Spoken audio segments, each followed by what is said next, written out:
Hello friends, good morning and welcome back to my channel. ಈಗಾಗಲೇ ನಿಮಗೆ ವಿಷಯ ಗೊತ್ತಾಗಿರಬೇಕು, ಗೃಹಲಕ್ಷ್ಮಿ ಹಣ ಬಿಡುಗಡೆ ಆಗಿದೆ. 12 ಮತ್ತು 13ನೇ ಕಂತಿನ ಹಣ ಈಗಾಗಲೇ ಸ್ಟಾರ್ಟ್ ಆಗಿದ್ದು ಒಂದಷ್ಟು ಮಹಿಳೆಯರಿಗೆ ಅಮೌಂಟು ಜಮೆ ಆಗ್ತಾ ಇದೆ. ವಿಡಿಯೋ ನೋಡ್ತೀರಾ, ಯಾರಿಗಾದರೂ ಅಮೌಂಟ್ ಬಂದಿಲ್ಲ, ನನಗೆ ಯಾಕಪ್ಪ ಬಂದಿಲ್ಲ, ಬೇರೆ ಎಲ್ರಿಗೂ ಬಂದಿದೆ, ಇಷ್ಟು ದಿನದಿಂದ ನಾನು ಕಾಯ್ತಿದ್ದೀನಲ್ಲ ಅಂತ ಅನಿಸಿದರೆ ವಿಡಿಯೋ ಕಂಪ್ಲೀಟಾಗಿ ನೋಡಿ, ಆಗ ನಿಮಗೆ ಇನ್ಫಾರ್ಮೇಷನ್ ಕಂಪ್ಲೀಟಾಗಿ ಸಿಗುತ್ತೆ.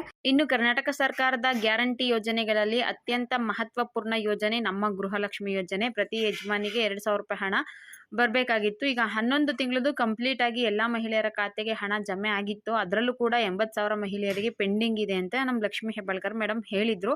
ಇದ್ರ ಜೊತೆಗೆ ಇನ್ನೊಂದು ಇಂಪಾರ್ಟೆಂಟ್ ಇನ್ಫಾರ್ಮೇಷನು ಆಲ್ರೆಡಿ ತುಂಬ ವಿಡಿಯೋಗಳಲ್ಲಿ ಹೇಳಿದ್ದೀನಿ, ಮತ್ತೊಮ್ಮೆ ಹೇಳ್ತಿದ್ದೀನಿ.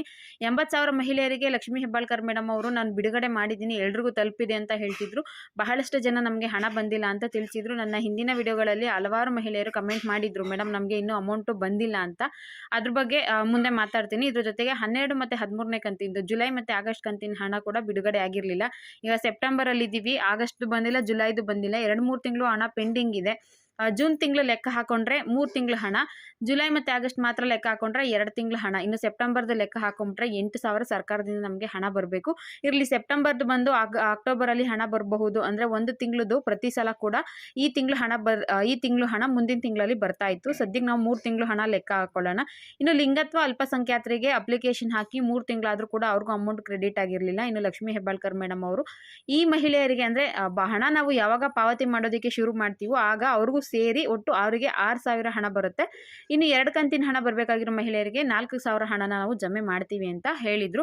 ಈಗಾಗಲೇ ಒಂದಷ್ಟು ಯೂಟ್ಯೂಬ್ ಚಾನೆಲ್ಗಳಲ್ಲಿ ಅಥವಾ ಬೇರೆ ಬೇರೆ ಮೀಡಿಯಾಗಳಲ್ಲಿ ನೀವು ನೋಡಿರ್ತೀರಾ, ಗೃಹಲಕ್ಷ್ಮಿ ಹಣ ಕ್ರೆಡಿಟ್ ಆಗಿದೆ ಅಂತ. ಅವ್ರು ನಿಮಗೆ ಮಾಹಿತಿನ ತಿಳಿಸ್ತಾ ಇದ್ದಾರೆ. ಹೌದು, ಗೃಹಲಕ್ಷ್ಮಿ ಹಣ ಕ್ರೆಡಿಟ್ ಆಗ್ತಾ ಇದೆ. ಬಹಳಷ್ಟು ಮಹಿಳೆಯರಿಗೆ ನಿನ್ನೆ ಮೊನ್ನೆಯಿಂದನೇ ಅಮೌಂಟು ಕ್ರೆಡಿಟ್ ಆಗ್ತಾ ಇದೆ. ನಿಮ್ಗೇನಾದರೂ ಅಮೌಂಟ್ ಬಂದಿಲ್ಲ ಅಂದರೆ ನೀವು ದಯವಿಟ್ಟು ತಲೆ ಕೆಡಿಸ್ಕೋಬೇಡಿ. ಯಾರಿಗೆ ಅಮೌಂಟ್ ಕ್ರೆಡಿಟ್ ಆಗಿದೆ ಅಂದರೆ 11ನೇ ಕಂತಿನ ಹಣ ಯಾವ ಮಹಿಳೆಯರಿಗೆ ಬಂದಿರಲಿಲ್ವೋ ಅಂಥವರಿಗೆ ಮಾತ್ರ ಕ್ರೆಡಿಟ್ ಆಗ್ತಾ ಇದೆ. 12 ಮತ್ತು 13ನೇ ಕಂತಿನ ಹಣ ಏನು ಜಮೆ ಆಗ್ತಿಲ್ಲ. 11ನೇದು ಯಾರಿಗೆ ಬಂದಿರಲಿಲ್ವೋ ಅಂಥವರಿಗೆ ಮಾತ್ರ ಈಗ ಜಮೆ ಆಗಲಿಕ್ಕೆ ಸ್ಟಾರ್ಟ್ ಆಗಿದೆ. 12 ಮತ್ತು 13ನೇ ಕಂತಿನ ಹಣ ಇನ್ನೇನು ಈ ತಿಂಗಳಲ್ಲಿ ಬರಬಹುದು ಅನ್ನೋ ನಿರೀಕ್ಷೆ ಇದೆ. ಸದ್ಯಕ್ಕೆ ಅಮೌಂಟ್ ಏನು ಬಿಡುಗಡೆ ಮಾಡಿಲ್ಲ 12 ಮತ್ತು 13ನೇ ಕಂತಿಂದು. ಈಗ ಯಾವ ಮಹಿಳೆಯರು ನಮಗೆ ಹಣ ಬಂದಿದೆ ಅಂತ ಕಮೆಂಟ್ ಮಾಡ್ತಿದ್ದಾರೋ ಅದು 11ನೇ ಕಂತಿನ ಹಣ ಆಗಿದೆ, ಜೂನ್ ತಿಂಗಳ ಹಣ ಆಗಿದೆ. ವಿಡಿಯೋ ನೋಡ್ತಿರೋ ಯಾರಿಗಾದರೂ ಅಮೌಂಟ್ ಕ್ರೆಡಿಟ್ ಆಗಿತ್ತು ಅಂದರೆ ದಯವಿಟ್ಟು ಕಮೆಂಟ್ ಮಾಡಿ ತಿಳಿಸಿ, ನಮಗೂ ಕೂಡ ಅಮೌಂಟು ಕ್ರೆಡಿಟ್ ಆಗಿದೆ ಅಂತ. ಇನ್ ಕೇಸ್ ನಿಮಗೆ ಅಮೌಂಟ್ ಬಂದಿಲ್ಲ ಅಂದರೆ ಅದನ್ನು ಕೂಡ ಕಮೆಂಟ್ ಮಾಡಿ ತಿಳಿಸಿ, ನಾನು ಕೂಡ ವೆಯ್ಟ್ ಮಾಡ್ತಾ ಇದ್ದೀನಿ, ಅಮೌಂಟ್ ಇನ್ನೂ ಬಂದಿಲ್ಲ ಅಂತ. ಸದ್ಯಕ್ಕೆ ಸಿಕ್ಕಿರೋ ಮಾಹಿತಿ ಪ್ರಕಾರ ಎಲ್ಲ ಮಹಿಳೆಯರಿಗೂ ಹಣ ಬಿಡುಗಡೆ ಆಗಿಲ್ಲ. ಕೇವಲ 11ನೇ ಕಂತಿನ ಹಣ ಯಾರಿಗೆ ಬಿಡುಗಡೆ ಆಗಿರಲಿಲ್ವೋ ಅಂತಹ ಮಹಿಳೆಯರಿಗೆ ಮಾತ್ರ ಈಗ ಬಿಡುಗಡೆ ಆಗೋದಕ್ಕೆ ಸ್ಟಾರ್ಟ್ ಆಗಿದೆ. ಲಕ್ಷ್ಮಿ ಹೆಬ್ಬಾಳ್ಕರ್ ಮೇಡಮ್ ಹೇಳಿದರು 11ನೇ ಕಂತಿಂದು ಎಲ್ರಿಗೂ ತಲುಪಿದೆ ಅಂತ, ಬಟ್ ಎಲ್ರಿಗೂ ತಲುಪಿರಲಿಲ್ಲ. ಈಗ ಬಿಡುಗಡೆ ಆಗಿದೆ, ಅದಕ್ಕೋಸ್ಕರ ಅವರಿಗೆ ಹಣ ತಲುಪ್ತಾ ಇದೆ. ಇನ್ನು 12, 13ನೇ ಕಂತಿನ ಹಣ ಸೆಪ್ಟೆಂಬರ್ ಎಂಡಿಂಗ್ ಒಳಗಡೆ ಬರಬಹುದು ಅಂತ ನಿರೀಕ್ಷೆ ಇದೆ. ಇತ್ತೀಚೆಗೆ ನಡೆದ ಪತ್ರಿಕಾಗೋಷ್ಠಿಯಲ್ಲಿ ಲಕ್ಷ್ಮಿ ಹೆಬ್ಬಾಳ್ಕರ್ ಮೇಡಮ್ ಅದನ್ನು ತಿಳಿಸಿದ್ರು. ಹಣ ಕೊಟ್ಟೇ ಕೊಡ್ತೀವಿ, ಅದನ್ನು ಯಾವುದೇ ಕಾರಣಕ್ಕೂ ನಾವು ಕ್ಯಾನ್ಸಲ್ ಮಾಡೋದಿಲ್ಲ, ಗೃಹಲಕ್ಷ್ಮಿ ಸತ್ಯ ಮತ್ತು ನಿತ್ಯ ನಿರಂತರ ಅಂತ ಹೇಳಿದ್ರು. ಗೃಹಲಕ್ಷ್ಮಿ ಯೋಜನೆನ ನಾವು ಯಾವುದೇ ಕಾರಣಕ್ಕೂ ಕ್ಯಾನ್ಸಲ್ ಮಾಡೋದಿಲ್ಲ, ಅದನ್ನು ಕಂಟಿನ್ಯೂ ಮಾಡ್ತೀವಿ. ಹಣ ಕೊಟ್ಟೇ ಕೊಡ್ತೀವಿ ಅಂದಮೇಲೆ ತಡ ಮಾಡೋದು ಯಾಕೆ? ಮತ್ತು ಇದಕ್ಕೆ ಒಂದಷ್ಟು ರೀಸನ್ಸ್ಗಳನ್ನ ಹೇಳೋದು ಕೂಡ ಸರಿ ಇರೋದಿಲ್ಲ. ಆದಷ್ಟು ಬೇಗ ಹಣ ಬಿಡುಗಡೆ ಮಾಡ್ತೀವಿ ಅಂತ ಏನೋ ಹೇಳಿದ್ರು. ಬಟ್ ಓಕೆ, ಈ ವಿಚಾರ ನಾವು ಒಂದು ಸೈಡ್ಗೆ ಇಡೋಣ. ಮತ್ತೊಂದು ಕಡೆ ಸರ್ಕಾರದಿಂದ ವಿದ್ಯಾರ್ಥಿಗಳಿಗೆ ಬಹಳ ಅನ್ಯಾಯ ಆಗ್ತಾ ಇದೆ. ಇರೋ ಹಣ ಎಲ್ಲಾನು ಗ್ಯಾರಂಟಿ ಯೋಜನೆಗಳಿಗೆ ವಿನಿಯೋಗ ಮಾಡ್ತಾ ವಿದ್ಯಾರ್ಥಿಗಳಿಗೆ SSP ಸ್ಕಾಲರ್ಶಿಪ್ಗಳ ಅಮೌಂಟು ತಲುಪ್ತಾ ಇಲ್ಲ. 1 ವರ್ಷ ಆದರೂ ಕೂಡ ಸ್ಕಾಲರ್ಶಿಪ್ ಹಾಕಿ ಇಲ್ಲಿವರೆಗೂ ಹಣ ತಲುಪ್ತಾ ಇಲ್ಲ. ಅದು ಒಂದು ಕಡೆ ಕಂಪ್ಲೇಂಟ್ ಇದೆ. ಪಾಪ ವಿದ್ಯಾರ್ಥಿಗಳಿಗೆ ಹಣ ಬಂದರೂ ಅವ್ರ ತಂದೆ ತಾಯಿಗೆ ಕೊಡ್ತಾರೆ ಅಥವಾ ಹೈಯರ್ ಎಜುಕೇಷನ್ ಮಾಡೋದಕ್ಕೆ ಅವ್ರಿಗೆ ಸಹಾಯ ಆಗುತ್ತೆ. ಈಗ ಗೃಹಲಕ್ಷ್ಮಿ ಹಣ ಏನೋ ಕೊಡ್ತಿದ್ದಾರೆ, ಗೃಹಲಕ್ಷ್ಮಿ ಹಣ ಮನೆ ಖರ್ಚಿಗೆ ಆಗ್ಬೋದು, ಕೆಲವ್ರು ಮಕ್ಕಳನ್ನ ವಿದ್ಯಾಭ್ಯಾಸಕ್ಕೂ ಹೆಲ್ಪ್ ಆಗಬಹುದು.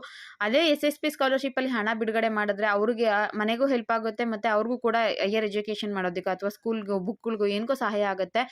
ನೋಡಿ, ಸರ್ಕಾರ ಎಲ್ಲ ವಿಚಾರದಲ್ಲೂ ಡಿಲೇ ಮಾಡ್ತಾ ಇದೆ. ಗೃಹಲಕ್ಷ್ಮಿ ವಿಚಾರದಲ್ಲಿ ಡಿಲೇ ಮಾಡ್ತಾ ಇದೆ. ಅನ್ನಭಾಗ್ಯ ಯೋಜನೆಯಲ್ಲಿ ಹಣ ಡಿಲೇ ಮಾಡ್ತಾ ಇದೆ. 3 ತಿಂಗಳು 4 ತಿಂಗಳಾಯಿತು ಅನ್ನಭಾಗ್ಯ ಯೋಜನೆಯ ಹಣ ಬಂದಿಲ್ಲ. ಇನ್ನು SSP ಸ್ಕಾಲರ್ಶಿಪ್ ಹಾಕಿ ಈಗಾಗಲೇ 1 ವರ್ಷ ಕಳೆದ್ರೂ ಕೂಡ ಬಂದಿಲ್ಲ. SC ST OBC ಮೈನಾರಿಟಿ ಎಲ್ಲ ವಿದ್ಯಾರ್ಥಿಗಳಿಗೂ ಇದೇ ರೀತಿ ಆಗ್ತಾ ಇದೆ. ಇನ್ನು ಕಾರ್ಮಿಕ ಇಲಾಖೆಯಿಂದ ಬರುವಂತಹ ಸ್ಕಾಲರ್ಶಿಪ್ ಕೂಡ ಬಂದಿಲ್ಲ. ಲೇಬರ್ ಕಾರ್ಡ್ ಸ್ಕಾಲರ್ಶಿಪ್ 2 ವರ್ಷದಿಂದ ಅಮೌಂಟು ಬಂದಿಲ್ಲ. ಎಲ್ಲ ಕೂಡ ಗ್ಯಾರಂಟಿ ಯೋಜನೆಗಳ ಮಹಿಮೆ ಅಂತಲೇ ಹೇಳಬಹುದು. ನೋಡೋಣ, ಈ ಕಡೆ ಗ್ಯಾರಂಟಿ ಯೋಜನೆಗಳದ್ದು ಹಣ ಕೊಡ್ತಾ ಇಲ್ಲ, ಆ ಕಡೆ ಬೇರೆ ಬೇರೆ ಯೋಜನೆಗಳ ಹಣ ಕೂಡ ಕೊಡ್ತಾ ಇಲ್ಲ. ಇನ್ನು ಎಷ್ಟು ದಿನ ತಡ ಮಾಡುತ್ತೋ, ಯಾವಾಗ ಹಣ ಬಿಡುಗಡೆ ಮಾಡ್ತಾರೋ ಮುಂದಿನ ದಿನಗಳಲ್ಲಿ ಕಾದು ನೋಡೋಣ. ಸದ್ಯಕ್ಕೆ ಸಿಕ್ಕಿರೋ ಮಾಹಿತಿ ಪ್ರಕಾರ ಗೃಹಲಕ್ಷ್ಮಿ 11ನೇ ಕಂತಿನ ಹಣ ಮಾತ್ರ ಜಮೆ ಆಗ್ತಾ ಇದೆ. 12, 13ನೇ ಕಂತಿಂದು ಬಂದಿಲ್ಲ ಅಂದರೆ ಏನೂ ತಲೆ ಕೆಡ್ಸ್ಕೊಳಕ್ಕೆ ಹೋಗ್ಬೇಡಿ, ಮುಂದಿನ ದಿನಗಳಲ್ಲಿ ಬರುತ್ತೆ. ಇದಿಷ್ಟು ಇವತ್ತಿನ ಇನ್ಫಾರ್ಮೇಷನು. ವಿಡಿಯೋ ಇಷ್ಟ ಆಗಿರಬಹುದು ಅಂದ್ಕೊತೀನಿ. ಇಷ್ಟ ಆಗಿದ್ದರೆ ಗೊತ್ತಲ್ವಾ, ಒಂದು ಲೈಕ್ ಮಾಡಿ, ಶೇರ್ ಮಾಡಿ, ಮಿಸ್ ಮಾಡದೆ ಸಬ್ಸ್ಕ್ರೈಬ್ ಮಾಡ್ಕೊಳ್ಳಿ. Thank you for watching friends.